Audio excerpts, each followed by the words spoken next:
Estamos iniciando mais um Café e Prosa e hoje nós vamos prosear com Raquel Simões. Ela é diretora do Tribunal de Contas de Minas Gerais e vamos discutir dos avanços e das possibilidades do tribunal em nosso estado. Vou chamar você por Raquel, pode ser? Claro. E eu vou te servir um cafezinho para a gente iniciar essa prosa nossa sobre as demandas e as questões que envolvem o Tribunal de Contas. Obrigada, gente. Muito bem, Raquel. Nós estamos no Brasil, nos últimos anos, buscando, o Estado brasileiro, buscando democratizar as informações, mais transparência, mais ação das várias organizações, Ministério Público, Tribunal de Contas, Polícia Federal, enfim, um conjunto de ações das estruturas do Estado brasileiro para dar mais transparência e mais efetividade aos recursos públicos e às necessidades e demandas da sociedade. Como é que você vê isso, o Tribunal de Contas vê essa nova fase que a gente vive no nosso país? É isso mesmo ou não? Bom, boa tarde, Gilson. Na verdade, é isso mesmo. O movimento é um movimento nacional e o Tribunal tem trabalhado hoje muito em rede com outros órgãos de controle. O modelo dos tribunais de contas é um modelo nacional. Hoje nós temos no Brasil 34 tribunais de contas, incluindo o TCU. O TCU que faz a fiscalização, o acompanhamento dos orçamentos das contas federais, do governo federal, e os demais tribunais regionais que fiscalizam as contas dos estados e dos municípios que compõem aquele estado. Tem algum estado que tem mais de um tribunal. Certo. Ao acompanhar a aplicação dos recursos públicos, a boa gestão dos recursos, a gente vai além da conformidade. Nós estamos buscando a qualidade, a efetividade daquele gasto. Você não acha que grandes municípios como Belo Horizonte têm um orçamento grande, tem quase 3 milhões de habitantes, não deveria ser o tribunal do município para poder apurar com mais efetividade as contas do município, mais próximo? Ou o tribunal consegue pegar os 853 municípios mais a capital? Como é que você vê isso? Olha, vejam, o que o tribunal tem feito hoje, porque Minas, por exemplo, é um estado maior que a França em extensão territorial.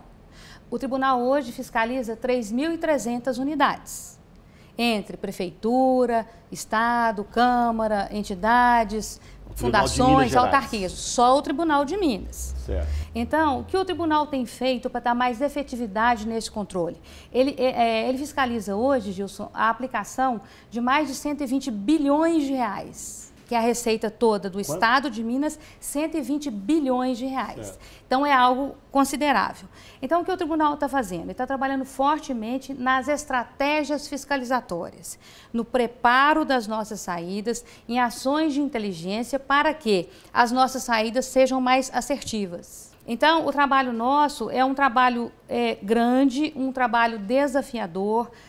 O tribunal tem atuado fortemente na capacitação dos seus servidores, com a gestão, por gestão por competência, na meritocracia, com base fortemente na meritocracia, e não poderia ser diferente, Gilson, porque a exigência hoje do que os órgãos públicos prestem bons serviços, tem que ter uma resposta dos órgãos públicos e das entidades públicas. Eu tenho sentido o Tribunal de Contas, da União, dos estados, tomando uma nova postura também, diante dos desafios de uma sociedade cada vez mais exigente e cada vez mais procurando que os recursos públicos sejam destinados de forma a cumprir as suas demandas sociais, e econômicas, que o Tribunal busca esta visibilidade. Você vê isso também? Eu sempre considerei o Tribunal meio que deslocado disso. A Polícia Federal, o Ministério Público tem assumido protagonismo na luta política, nas questões, e parece que o Tribunal agora também se coloca. Essa é uma visão minha ou você também vê que há uma nova fase do Tribunal de Contas aqui em Minas e no país como um todo? No país como um todo. Nós temos que perceber que são atuações diferentes, São desenhos constitucionais e legais diferentes. A atuação do MP, da própria Polícia Federal, nós temos atuado em rede Mas com são órgãos de controle também, de fiscalização. São também órgãos de controle e fiscalização. Os tribunais têm se movimentado, têm se capacitado para atuar de uma forma mais assertiva, mais pontual, em benefício do próprio cidadão lá na ponta. Hoje nós recebemos informações, Gilson, dos nossos órgãos que fiscalizamos, que, se cruzarmos esses dados, hoje nós trabalhamos com uma unidade foi criada em 2010 e que já está atuando fortemente exatamente para coibir, né, a corrupção, o desvio de recurso. Nós usamos as nossas bases de dados, que eu te asseguro, sem sombra de dúvida, hoje os tribunais de contas do Brasil têm uma quantidade de informação e de informação de qualidade e que pode ser útil tanto para o cidadão, quanto para a própria mídia, para o Poder Judiciário, para o Legislativo. Não tem nenhuma instituição hoje no Brasil, que o presidente hoje atual, Sebastião Elvésio, é presidente do IRB, que é a associação... Uma boa pessoa, um cara competente, sim, né, dedicado ao serviço público, acredita no controle, e é presidente também do IRB, do Instituto Rui Barbosa, que congrega todos os 34 tribunais. Então, eu vejo que esse sistema tribunais de contas, eles avançaram muito nos últimos 10 anos. Inclusive tem uma página de transparência, você pode acessar lá, pegar o município, o que o município desempenhou, teve empenho em determinadas áreas, aquilo que foi praticado, né? Ou já um acesso a isso já tem página. Acesso. É importante que a gente divulgue, www.tce.mg.gov.br. Nós temos lá uma janela, que é o Fiscalizando com o TCE, que tem uma riqueza de dado e de informação. Hoje o tribunal encaminha dados para institutos que fazem indicadores, e o tribunal está usando estes dados e os dados de parceiros para a produção de vários tipos de informação e de conhecimento, tanto para a atividade fiscalizatória, tanto para a orientação, né, e para os usuários dos nossos serviços, especialmente o cidadão. Existem oficinas preparadas, inclusive, para poder manipular esses dados? E vocês têm tido esse... Exatamente. O tribunal ele tem levado esse Fiscalizando com o TCE nas 10 macro-regiões do Estado. Anualmente, o tribunal faz uma capacitação nessas regiões do Estado e leva a proposta para que as pessoas... Primeiro, eles têm que entender o que é aquele dado, porque finanças públicas, muitas vezes, são dados de difícil compreensão. Nós, técnicos, trabalhamos no tribunal há muitos anos, muitas vezes é uma questão complexa. O nosso grande desafio é dar utilidade àquele dado. Hoje nós sabemos o que o prefeito comprou, o quanto ele pagou e de quem ele comprou em tempo real. O tribunal hoje acessa online a base de dados da Receita Estadual, a nota fiscal eletrônica. E isso tem nos dado uma capacidade fiscalizatória muito grande e vai possivelmente até surpreender determinados gestores, né? Sim. Que o nosso objetivo é que a gestão do recurso seja bem feita, que não tenha desperdício, que não tenha corrupção, que não tenha desvio. Isso aumenta a pressão, inclusive, em cima dos gestores, no sentido de não permitir desvios, né? Exatamente. Ao mesmo tempo, esse trabalho dá diretrizes ao tribunal para fazer a orientação. Nós trabalhamos fortemente com a orientação. Nós vamos dar um pequeno intervalo e voltamos com a nossa prosa daqui a pouquinho. Ok.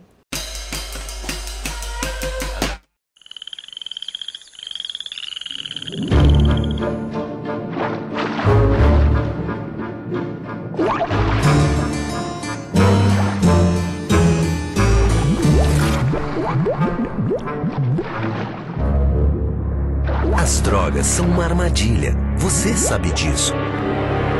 Seu filho não. Converse com ele. O diálogo é a melhor forma de afastar o perigo das drogas.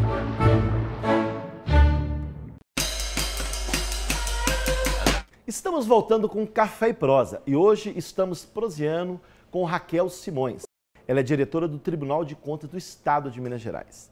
Raquel, nós encerramos o primeiro bloco você falando sobre estas oficinas e esse seminário que ocorrerá no mês de maio em Belo Horizonte.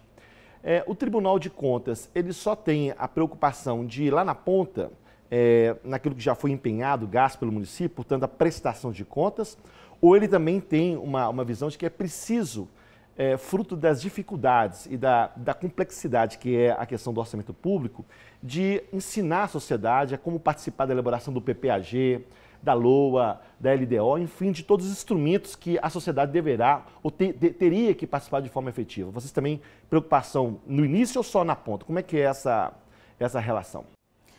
Bom, Gilson, a fiscalização do tribunal e o acompanhamento, também a orientação, ela começa nos planos de governo.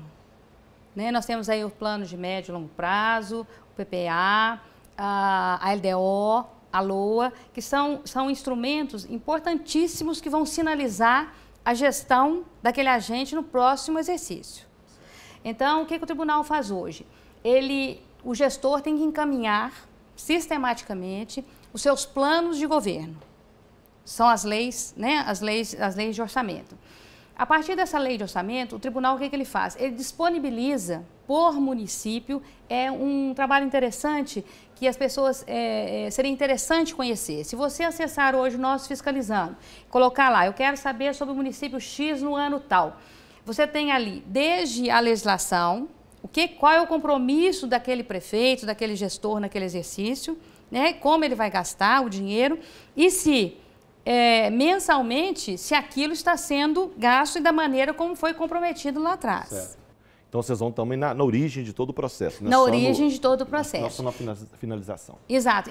E nós vamos além, nós damos transparência a essas leis, que é importante, muito importante para nós, que o cidadão lá na ponta acompanhe a gestão e que também leve ao tribunal aquilo que ele acha que está errado. O controle social é fundamental. É fundamental. Hoje nós temos um sistema que disponibilizamos todas as obras que são feitas no município. O gestor, ninguém melhor que a pessoa que está lá no município para entender a dinâmica do município. O tribunal hoje tem uma sede aqui em Belo Horizonte. Então, estamos trabalhando fortemente na informatização, na busca de bases de parceiros, para que possamos cruzar essas bases de dados e ter mais qualidade na nossa atuação. Sim. E inclusive na prevenção. Raquel, nós estamos aí eu sou professor, presidente do Sindicato dos Professores, e nós estamos aí numa batalha, diria, histórica dos últimos 30 anos, que diz respeito à questão da educação. Educação pública de qualidade. É um desafio de uma sociedade como a nossa, não só na perspectiva de inclusão da juventude, da sociedade como um todo, mas também pensar em perspectivas do desenvolvimento. Nós teremos nos próximos anos o ingresso de muitos recursos, porque foi aprovado no PNE agora, no Plano Nacional de Educação, o investimento é até 10% do PIB na educação brasileira. Então, esse é um volume muito grande de recursos. Vocês têm um olhar diferenciado para a questão da educação e desse volume de recursos que chegarão a partir de agora nessas prefeituras, no Estado, no sentido de acompanhar a aplicação, evitando desperdício, desvios, pouca efetividade na aplicação desses recursos? Bom, a educação, ao lado da saúde e outras políticas de governo, tem um olhar especial do tribunal, né? O tribunal não só fiscaliza a aplicação do mínimo constitucional, e hoje ele tem trabalhado com indicadores de desempenho dos municípios, né? O recurso que está sendo aplicado, qual o resultado daquilo para o ensino local. Quantidade e qualidade. Quantidade, né? E qualidade. Não é fácil. O modelo é um modelo que o tribunal, até 10, 15 anos atrás, trabalhava com a conformidade. Se nós estávamos, se o município estava cumprindo a lei, se aquilo era, se 25% estava sendo aplicado, se parcela daquilo, 60% estava indo para o ensino fundamental. Então, são questões que o tribunal tem que olhar. Mas o que tem se buscado hoje, em funções, hoje a educação é um tema tratado especialmente numa diretoria técnica nossa, qual é o resultado desse recurso? Então o tribunal já tem uma diretoria que trata a educação. Exatamente. E a tendência é aumentar essa...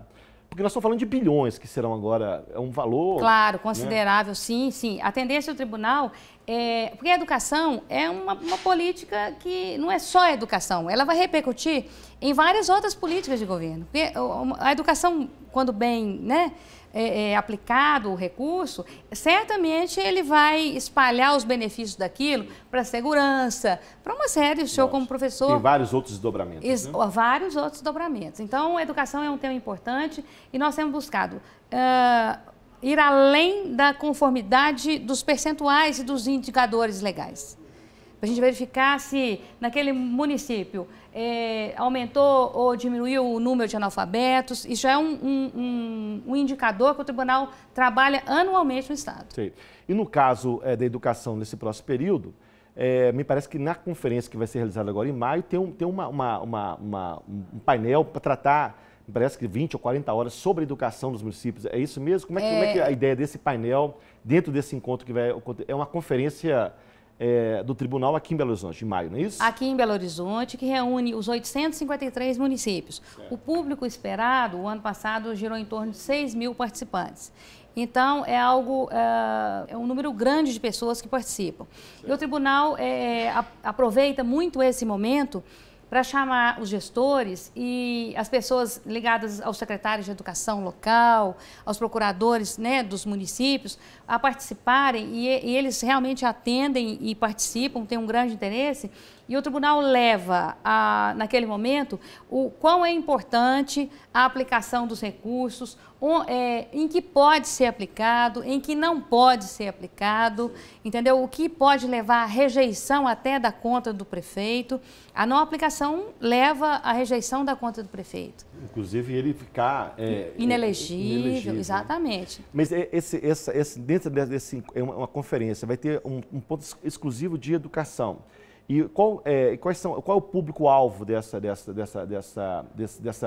oficina? São gestores, professores? Como é que participa dessas oficinas e como é que a população em geral pode contribuir com esse debate? Olha, é importante a participação. Este ano, o nosso público, especialmente, são os gestores, né, os secretários de educação, né, os professores, diretores de escola e, especialmente, os conselhos.